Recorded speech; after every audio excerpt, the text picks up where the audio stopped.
Greetings. I hope you're having a great day today. We've got something really exciting we want to share with you. It's accounts receivable aging. Everywhere I go, people are saying we need an accounts receivable aging. In particular, the schools. The schools are all eager to have a good aging, and so that's what we're doing today. This is a lot different than the other videos, because in the other videos I taught you how to run the software and do things. Well, this is just simply distributing a nice report if you want an aging. To actually get the aging talked about in this report, just go right down here under the details tab, and there's a place that you can download it. And I'll try to keep the latest and greatest version of that report there and ready for you to use. And I would really appreciate it if you have comments or suggestions, if you also make them in the notes below here, and we'll see if we can't get those built in. In fact, the product that you're seeing today is, we did a trial release of this, and this is the second version of it, responding to those, and so I'm excited to show it to you. So let's get going and let's take a look at this. Don't forget to let me know if you want me to change something in it, or if it's just not working.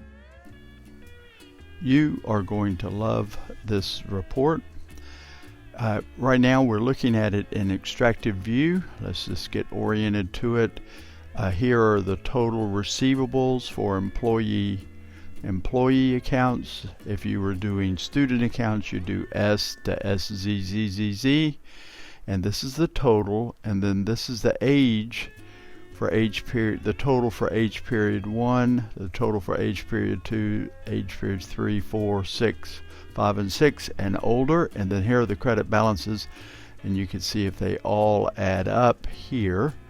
Okay, up here 308, 603, 601, so they all add up to the total of receivables in that range. That's the whole point. And then here are the details down below for each employees. I have fogged out the actual name of the employees, so there's no misunderstanding there. And that is the report, the way it looks. Some of the details that we need to be clear about is that the ages are set in this region up here. This region here can be hidden. I'll show you how it is hidden later on, but this could be hidden. But you define the age periods up here. So this is an example of a year age period. This is things that are from this current year, okay, this 2012-009 with 2012-009 being the current month as far as the report is concerned, and then this be last year, and the year before that, and the year before that, and before that, and before that, and before that. And then 1844 to 2006 being the last age period, meaning everything older. You can define these any way you want. This can be this month, last month, the month before that, the month before that, the month before that, the month before that, or older.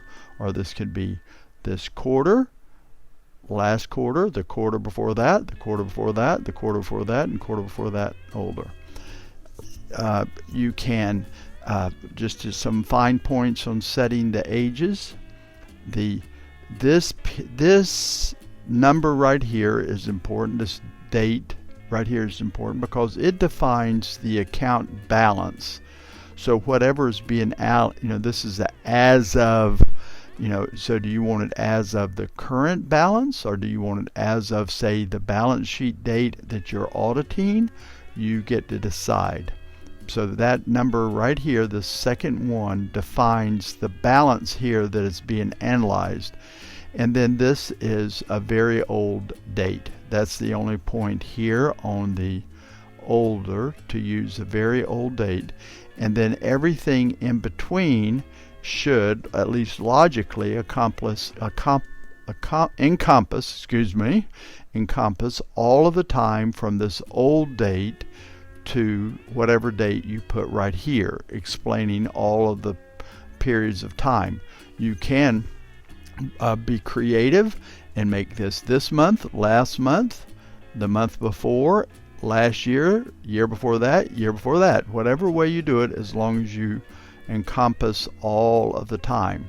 Also, if you don't like having, 7 columns, you'd like it just to be these, you can redefine the 1844 here and make this the older column and then ignore these columns. So it's this year, last year, year before that, whatever. You can also keep it like it is, but even if those zeros are appearing in a column, you can hide them. So you have complete control over what the columns mean. You won't, if you're going to hide this column, I will show you how, then you'll need to make sure you change the labels here so they are properly labeling, whether this means 1 month or 1 year or one column, those are all changeable. One little small fine point before we leave this view of it is that it's important to be careful with the selecting. If you ever select the date, select the way I do here, you see this 308603601 is correct. However, hidden in these 2 rows here are numbers, are values, and so if you were to come and select and just be careless and select like this, then you'll see that you're getting, well, I guess that, let me try a little bit. Try it again. Let's see. You come here and you're careless and you come up here and you select that. Then you see, even though it looks like there's nothing there, there are things in that row, and you'll want to be careful about choosing them. And so that's the main point in this view. All right, so now let's go and look at how you extract it. Before I leave here, let me mention that in this we have use notes that explain what I've already explained. They don't give any more additional information, but use notes that will explain setting these up in case you forget or want to review what I have explained in the video. And now going back to design view, just so show you how to fire this baby off over here in design view. First thing you would do is coming here and define your periods, like I already explained. Then refine your labels so that they make sense relative to the periods. So you might say, change this one to be year if you wanted it to mean years, or month, okay? But month if you want it to be month. And then if you wanted to play with these labels, you're perfectly able to do that. And then you will extract this. When you extract it, you have these 3 prompts up here. You choose the business unit, you choose the account that you want to use, the accounts you want to analyze, for example, your S to SZZZZZ, okay? And then this third one is a little bit interesting, is that do you want the definition to disappear when you extract the report, or do you want it to stay there? So on a workhorse sort of thing, you want the report, you want to have clear knowledge of what's going on, I would just leave it. I'd probably leave it almost all the time, so there's no misunderstanding about what the results are you're getting. But if you feel like you want to hide the report, hide these rows here where you're doing the data definition and just have this, then you would change this to a Y when you're extracting it. So you'd extract it like this and change it to a Y, and it would hide those rows. Okay, I will mention to you, I won't do it right here, I'm not going to extract it now because this is a very important point. Okay, if you're phasing out, phase back in, is that this baby takes a long time to extract. It's huge amount of calculations are going on in the columns that are hidden here. You see we've got D to M columns where the engine for this process is working. You can unhide it and look at those under there if you're interested, but how this is made. But it takes a long time. So I have a very powerful computer with 250 employee accounts, pretty large amount of data in my sample database, and it takes about 10 minutes for it to extract the report that you just saw.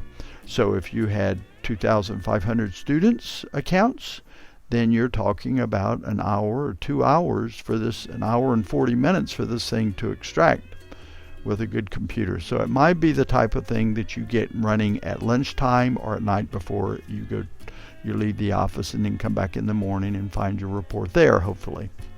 And so I hope this is useful, and I would really appreciate suggestions and feedback on and encouragement if this thing is working, written down below here under the comments section, and let me know if this is helpful or not, or how you would like it different. So thank you, and I'll see you next time.